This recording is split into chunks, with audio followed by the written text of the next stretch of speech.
혹시 이런 생각 해보신 적 있으십니까? 나는 평생 참고 살았는데 왜 달라진 게 없을까? 화내지 않았습니다. 불평하지 않았습니다. 내 감정보다 남의 감정을 먼저 생각했습니다. 그런데 지금 이 나이가 되어 돌아보면 달라진 것이 없습니다. 아니, 오히려 더 힘든 것 같습니다. 왜 그럴까요? 왜 참을수록 더 손해인 걸까요? 오늘 그 이야기를 드리겠습니다.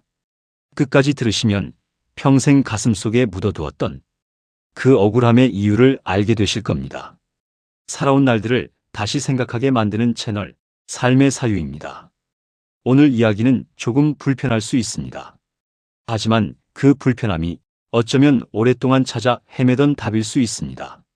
한 분의 이야기를 먼저 드리겠습니다. 올해 68이 된 한 어머니의 이야기입니다. 그분은 25에 결혼했습니다. 시댁 어른들 눈치를 보며 남편 뒷바라지를 하며 자식 둘을 키우면서 40년을 살았습니다. 그 40년 동안 그분은 딱 2번 크게 울었다고 합니다. 한 번은 아버지가 돌아가셨을 때, 한 번은 혼자 부엌에서 밥을 하다가 이유도 없이 눈물이 쏟아졌을 때, 그 외에는 울지 않았습니다. 화내지 않았습니다. 짜증내지 않았습니다. 집안에 좋지 않은 기운을 불러오면 안 된다고 생각했고, 내가 참으면 된다고 생각했고, 가족이 행복하면 나도 행복한 것이라고 생각했습니다. 남편이 퉁명스럽게 말해도 참았습니다. 자식들이 고마워하지 않아도 참았습니다. 시어머니가 핀잔을 줘도 참았습니다. 친정에서 서운한 일이 있어도 참았습니다. 그렇게 40년을 참았습니다. 그런데 지금 그분의 삶은 어떻습니까? 남편은 여전히 퉁명스럽습니다. 자식들은 여전히 바쁘다고 합니다. 명절에도 연락이 뜸합니다. 집안은 조용합니다. 그분이 어느 날 이런 말씀을 하셨습니다. 내가 40년을 참고 살았는데 왜 아무것도 달라지지 않았을까요? 내가 더 많이 참았어야 했을까요? 아니면 내가 뭔가 잘못한 건가요? 그 눈빛이 제게는 오래 남았습니다. 억울함인지 허탈함인지 아니면 그냥 지쳐버린 것인지. 그 감정이 뭔지도 모른 채 그분은 여전히 부엌에서 밥을 하고 있었습니다. 또 다른 이야기입니다. 65세 남성분입니다. 그분은 30년 동안 직장에서 한 번도 크게 화내지 않았습니다. 후배들이 실수를 해도 덮어주었고 상사가 부당하게 대해도 꾹 참았습니다. 나중에 다 좋아질 것이라고 믿으며 가정에서도 마찬가지였습니다. 아내가 힘들다고 할 때 내색하지 않고 들어주었고 자식들이 사고를 쳐도 크게 혼내지 않았습니다. 좋게 말하면 알아듣겠지라고 생각하며 그렇게 살다가 퇴직을 했습니다. 그런데 퇴직하고 나서 이상한 일이 생겼습니다. 아무도 그분에게 관심을 두지 않았습니다. 30년을 참고 덮어주었던 후배들은 퇴직하자마자 연락이 끊겼습니다. 자식들은 여전히 바쁘다고 했습니다. 아내는 이제는 자기 생활이 있다고 했습니다. 그분이 말씀하셨습니다. 내가 평생 남들한테 맞춰주며 살았는데 왜 아무도 내 편이 없는 것 같을까요? 내가 잘못 산 건가요? 이 질문이 오늘 영상의 시작점입니다. 두 분의 이야기를 들으셨습니다. 나쁜 사람이 없습니다. 잘못한 것도 없습니다. 오히려 평생 선하게 배려하며 참으며 살아온 분들입니다. 그런데 왜 삶이 나아지지 않았을까요? 이 부분이 오늘 가장 중요한 이야기입니다.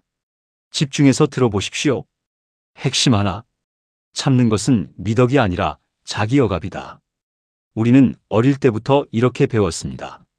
참는 자에게 복이 온다. 화내는 사람이 지는 것이다. 감정을 드러내는 것은 미성숙한 것이다. 그래서 우리는 참았습니다. 참는 것이 올바른 것이라고 믿으며. 그런데 쇼펜하우어는 이것에 대해 매우 직설적으로 말합니다.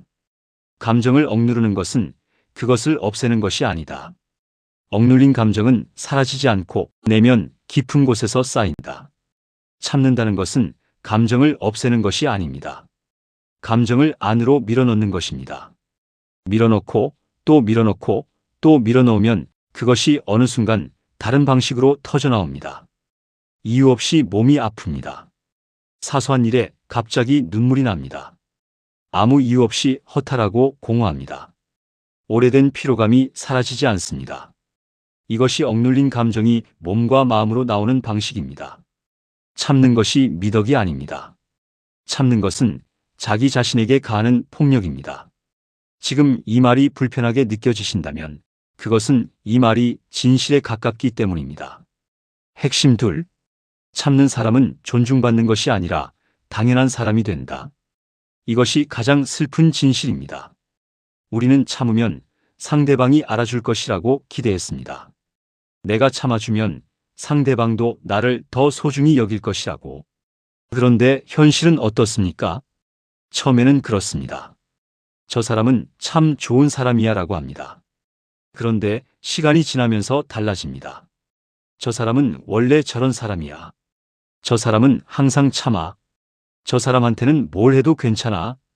이것이 참는 사람에게 일어나는 변화입니다. 처음에는 좋은 사람이 됩니다. 하지만 시간이 지나면 당연한 사람이 됩니다. 당연한 사람이 되면 존재감이 사라집니다. 존재감이 사라지면 무시가 시작됩니다.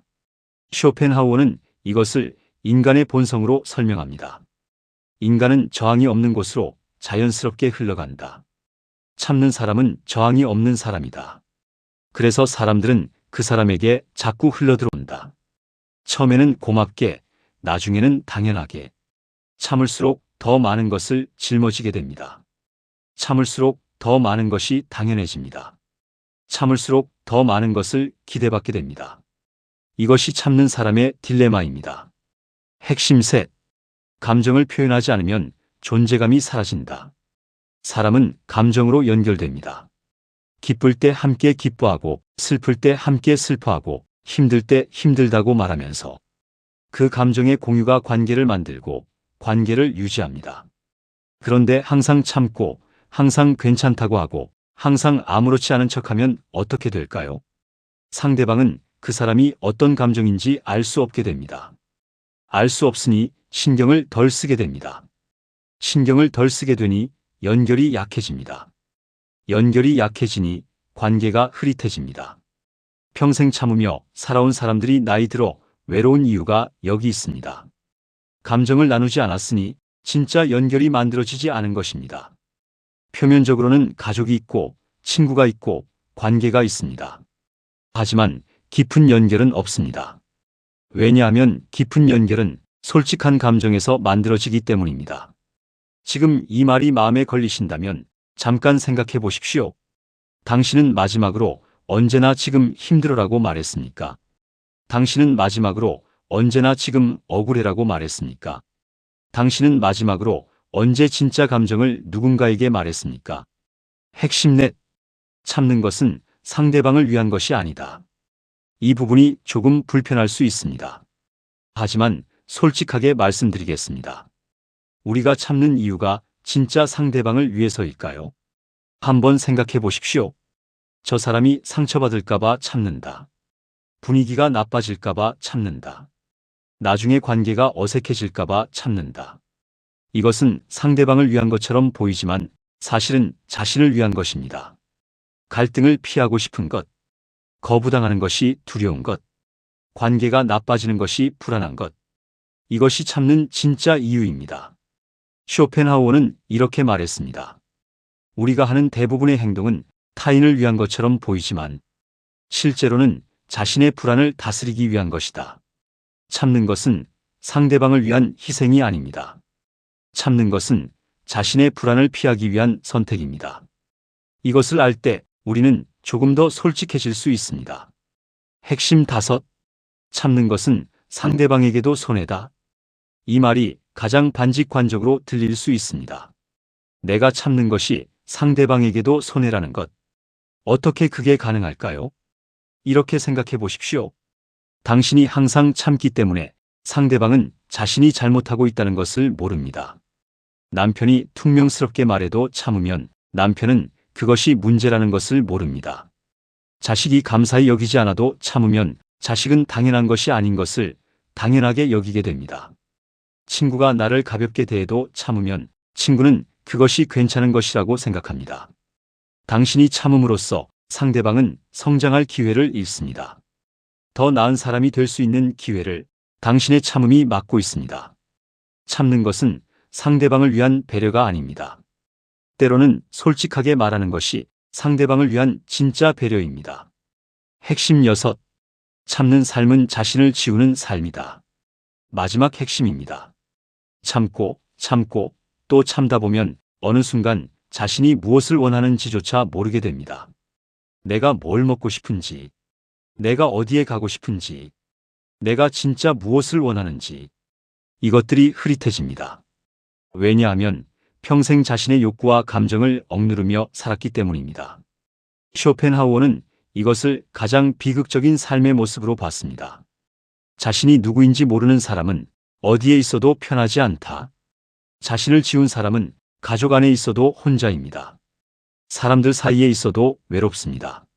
무엇을 해도 채워지지 않습니다. 왜냐하면 채워야 할 자신이 없어졌기 때문입니다. 잠깐 멈추겠습니다. 지금까지 6가지를 이야기 드렸습니다. 들으시면서 어떠셨습니까? 어쩌면 억울하셨을 수도 있습니다. 그럼 내가 참고 살아온 게 다 잘못이었단 말이야? 아닙니다. 그런 말이 아닙니다. 당신은 잘못 살지 않았습니다. 다만 방법이 틀렸을 뿐입니다. 이 말을 드리고 싶었습니다. 당신이 참고 살아온 것은 나쁜 마음에서 비롯된 것이 아닙니다. 가족을 사랑했기 때문에, 관계를 소중히 여겼기 때문에, 누군가가 상처받는 것을 원하지 않았기 때문에 그 마음은 아름다운 것입니다. 그런데 그 아름다운 마음을 표현하는 방식이 결과적으로 자신을 지워버리는 방식이었던 겁니다. 그것을 이제 알았으니 이제부터 조금 다르게 살아도 됩니다. 당신이 참아온 모든 시간이 헛된 것이 아닙니다. 그 시간들이 지금의 당신을 만들었고 그 경험이 지금 이 깨달음을 가능하게 했습니다. 억울하지 않으셔도 됩니다. 자책하지 않으셔도 됩니다. 다만 이제부터는 조금 달라도 됩니다. 당신은 얼마나 오래 참았습니까? 20년입니까? 30년입니까? 40년입니까? 그 오랜 시간 동안 가슴 안에 눌러놓은 것들이 얼마나 많습니까? 말하고 싶었는데 하지 못한 것, 화내고 싶었는데 참은 것, 울고 싶었는데 혼자 삼킨 것, 서운하다고 말하고 싶었는데 그냥 넘긴 것, 그것들이 지금도 거기 있습니다. 사라지지 않고 어딘가에 쌓여 있습니다. 오늘 이 영상이 그것들을 조금이나마 꺼내는 시간이 되셨으면 합니다. 그렇다면 이제 어떻게 해야 할까요? 화를 내라는 말이 아닙니다. 사람들과 싸우라는 말이 아닙니다. 이기적으로 살라는 말도 아닙니다. 쇼펜하우어가 제안하는 것은 훨씬 더 현실적이고 조용한 변화입니다. 첫째, 감정을 인정하는 것부터 시작하십시오. 변화는 거창한 데서 시작되지 않습니다. 가장 먼저 해야 할 것은 자신의 감정을 스스로 인정하는 것입니다. 억울하면 억울하다고, 힘들면 힘들다고, 서운하면 서운하다고, 남에게 말하기 전에 먼저 스스로 인정하는 것. 나는 지금 억울하다. 나는 지금 화가 나 있다. 나는 지금 서운하다. 이 한 문장을 혼자라도 말해보는 것. 이것이 시작입니다. 자신의 감정을 인정하는 것이 왜 중요할까요? 감정을 인정할 때 비로소 그것을 다스릴 수 있게 됩니다. 인정하지 않은 감정은 다스릴 수 없습니다. 억누를 수 있을 뿐입니다. 그리고 억눌린 감정은 언젠가 터집니다. 둘째, 작은 것부터 표현하십시오.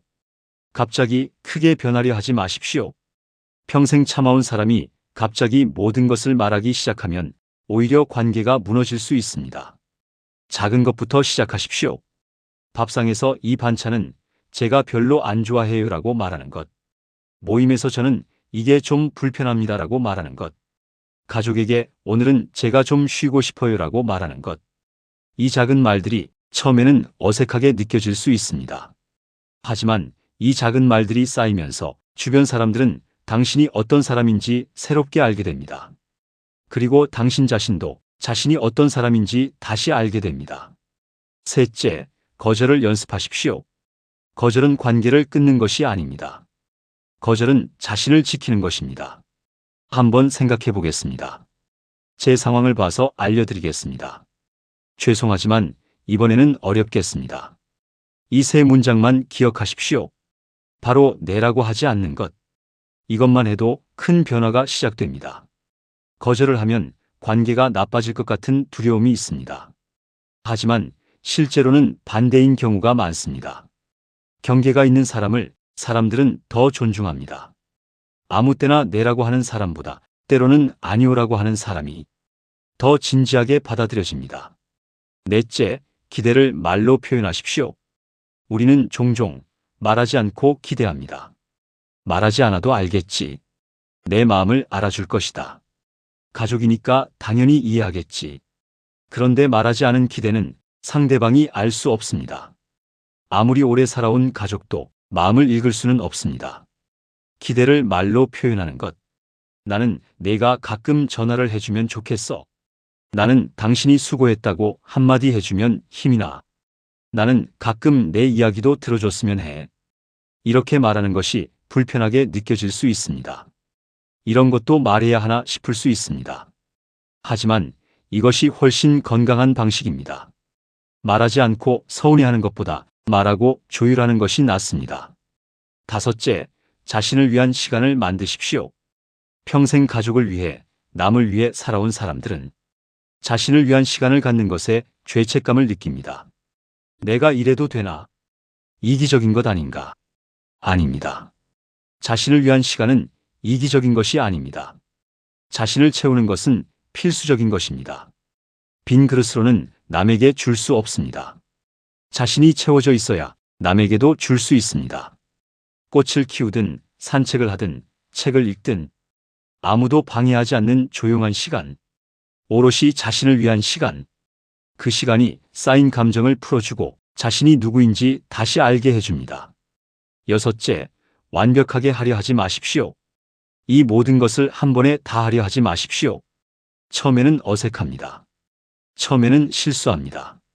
처음에는 어떻게 해야 할지 모릅니다. 그래도 괜찮습니다.